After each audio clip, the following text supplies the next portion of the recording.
I was frightened because I knew it was bad. I would probably have lost my lower leg.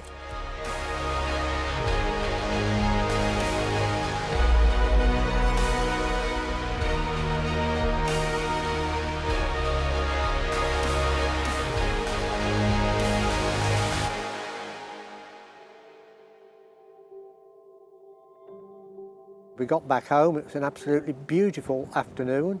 I went into my barn to get a chair, and when I was in the barn I heard a bee buzzing who was obviously stuck in the skylight, which doesn't open, so he couldn't get out.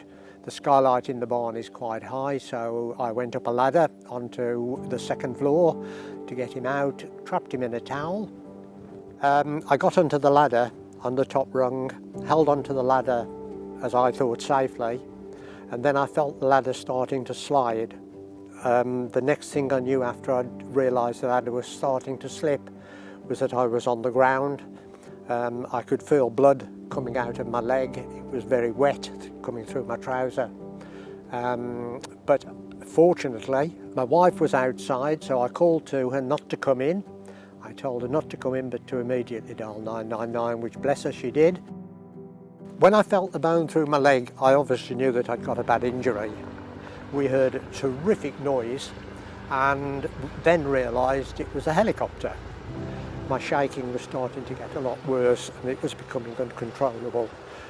Fortunately, that's when we heard the helicopter starting to get there, when I didn't think I was going to be able to take much more, and very quickly painkiller was given to me by the doctor, which I was very grateful for because it was extremely painful at this point.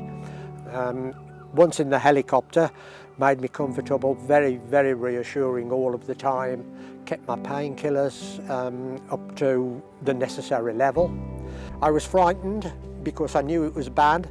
I'd seen on television programs that a break like that can be limb-threatening. I knew that my foot was starting to feel cold, so I was thinking that the blood supply had been compromised as well. But again, the Helimed team soon got the blood flow going, albeit on a temporary basis until they could get me to ARI.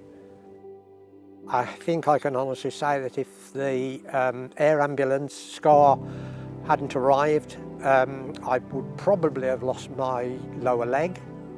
I would have certainly been in a worse state than I am now, and the prognosis I think would have been entirely different, and therefore my life would have been entirely different.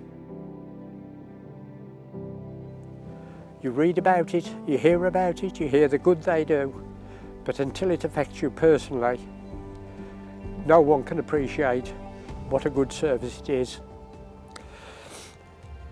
To say that I owe them a big debt of gratitude isn't enough.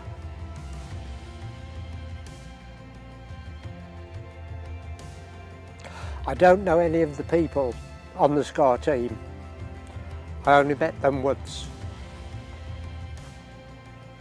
They were so professional, kind and caring.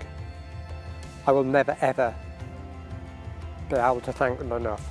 My wife and myself owe them a big debt of gratitude. Words just cannot say how grateful we both are. Thank you.